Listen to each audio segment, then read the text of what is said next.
Hello everyone, in this video I wanted to show you the gaming performance of the system.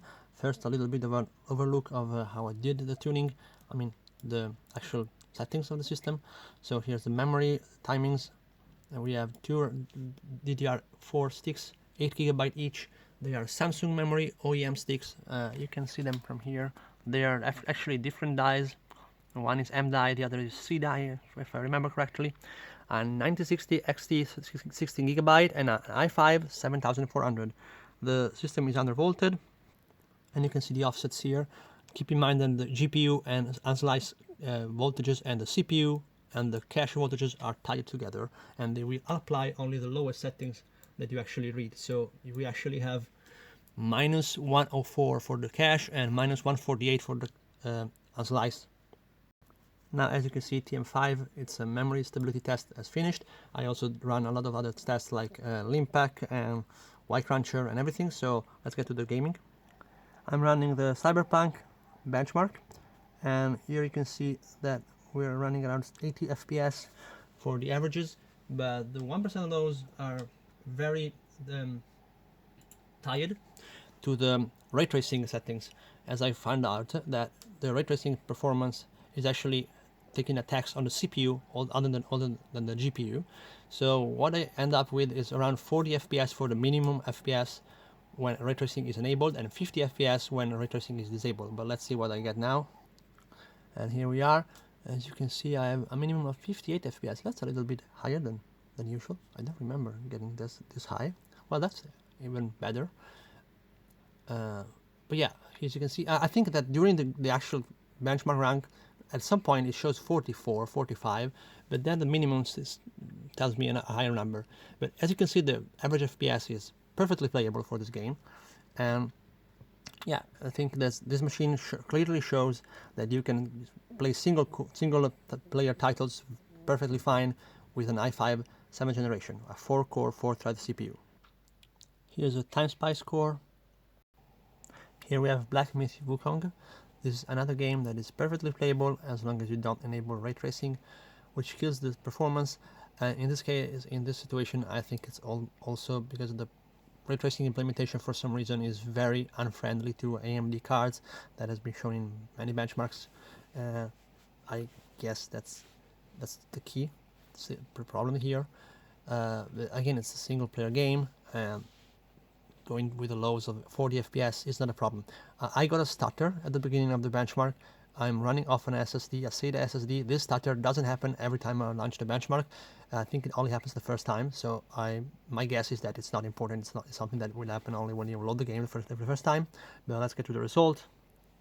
Amazing visuals for this game and very well playable here. And you can see that the minimum is showing 0 FPS. Okay, so when there is no such stutter, which is 99% of the runs, every run after the first time, which I will actually do, I get my minimum to be around 40 FPS with ray tracing, and 50 FPS without ray tracing. I'm now running again, and here's where the stutter usually occurs, under this bridge, very early in the benchmark run. We'll just monitor here, see what happens. I think this is a very weak point of this kind of benchmark. This shouldn't happen. You should prepare the. Here we go. There's no stutter here. They should prepare the shaders properly and load everything in memory before running it. Otherwise, it really makes no sense to make such tool. And here we go, as intended. I will now get a minimum of 52 FPS. And as you can see here, there's no full ray tracing, and well, I really can't tell now if there's any ray tracing going on. So let's get back to the settings, just to confirm.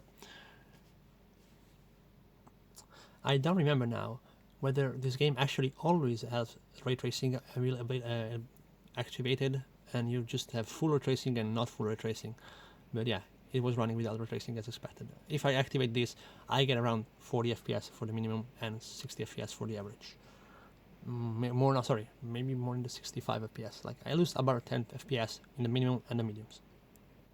I'm not going to run the Monster Hunter Wild benchmark because this has the same issues as the Black Myth Wukong, where the first run is awful and you get pop-in textures, but you don't actually lose performance. You just get pop-in textures, and this is terrible. And so I don't consider this to be a useful tool for this. I don't know if it's something about this system. I don't recall. I do recall seeing the same issue in other more powerful systems. So I wouldn't consider this to be a proper tool for benchmarking. I'm now gonna play Arc Riders, which is the most interesting thing, the most interesting game for me for this kind of situation. This is one of the reasons I built this machine, is that I could have gone with a more powerful CPU by modifying the BIOS for the H110 that I have, and you can actually modify the BIOS and get some different CPUs from 8 to 9 and 10 generation, not 8 to 9 generation. You can buy mutant CPUs that are made from laptop GPUs, or you can just put a normal i9 9900, for example. But this kind of modification are a bit tricky to perform. The CPUs are a little bit more expensive than this i5 that I got for $30. The system was running an i3 6100 previously, which was awful.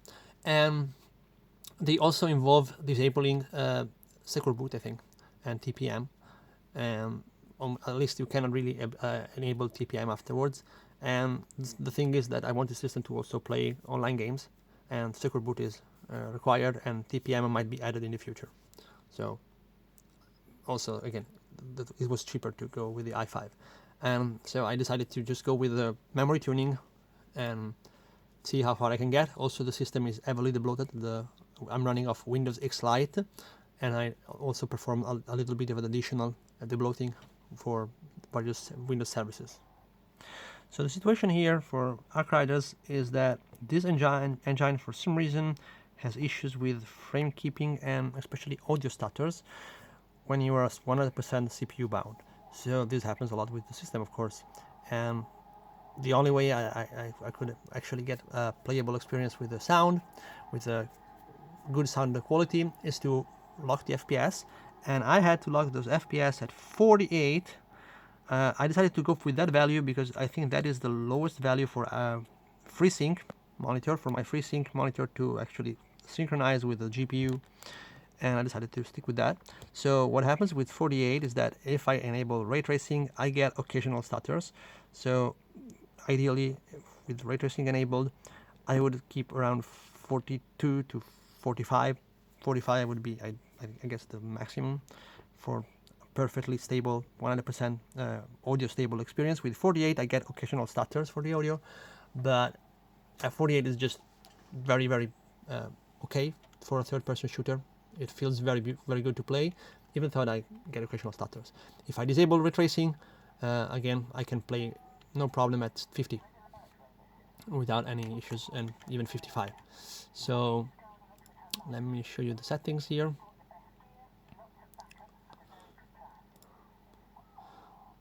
I'm running without frame generation, of course, no VSync, FSR3 quality. That's not really useful at all, actually, but I just like it doesn't really change the performance. Even it's even sorry, the visuals. I think it actually looks better with FSR quality compared to native. And motion blur is off, and here we have high ray tracing, and the view distance is another very important thing to keep lower when you're running with a slow CPU. And here we go. This is playable, even though again I get some occasional stutters. I'm now playing with the audio from the monitor, so this is really not an issue because the monitor sounds awful. But if I play with my my headphones, I can actually hear some crackling here and there, especially during gunfights, of course, or when I look to like this. If we take a look at some long distance, which is very beautiful in this game. Like I really like the art of this game and the music and everything. It's really great gaming experience.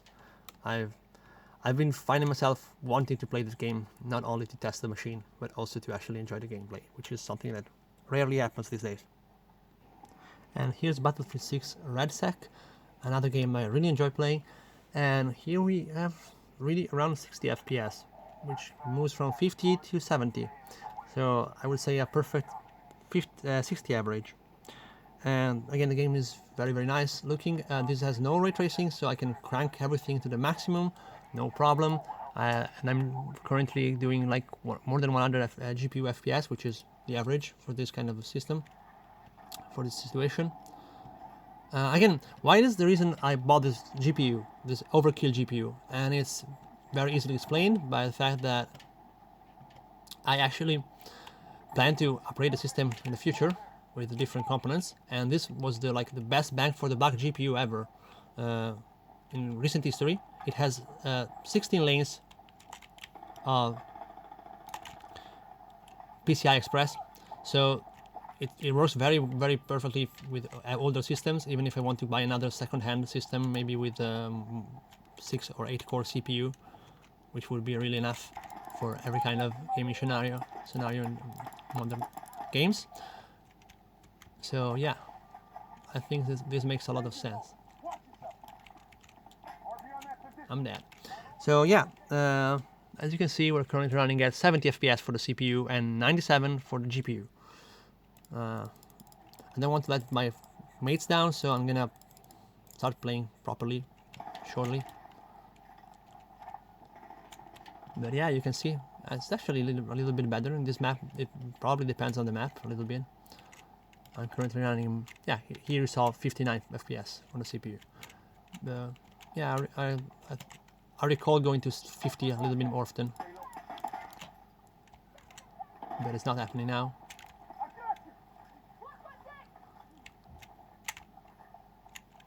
What's happening? Okay, this guy.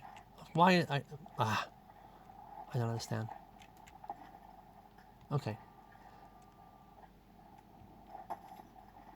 I think it's a problem with my internet actually. Yeah, my internet also sucks, so I'm probably lagging because of the internet. And yeah, what else? I think we're really done with this. That's something you can do. You can play with an i5 7400 in 2026 and have a enjoyable gaming experience, in my opinion. Ciao.